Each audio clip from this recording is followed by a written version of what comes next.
ICC women's world cup Pakistan کو بنگلہ دیش کے ہاتھوں 7 وکٹوں سے شکست۔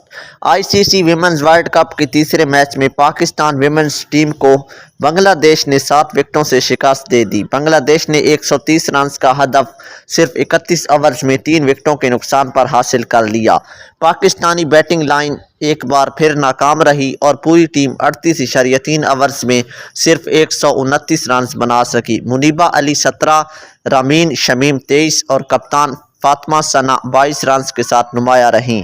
معروفہ اختر اور نہیدہ اختر نے شاندار بولنگ کرتے ہوئے 2 وکٹیں حاصل کی، جبکہ شورنا اختر نے 3 وکٹیں لیں۔ ہدف کے تعاقب میں بنگلہ دیش کی ربیہ حیدر نے شاندار بیٹنگ کا مظاہرہ کرتے ہوئے 54 رنز کی ناقابل شکست اننگ کھیلی۔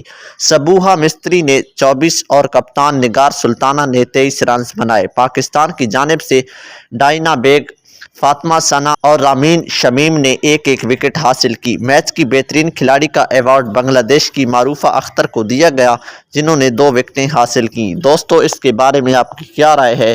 کامنٹ سیکشن میں اپنی رائے ضرور دیں۔ ویڈیو کو لائک کر دیں، چینل کو سبسکرائب کر دیں۔ Thanks for watching.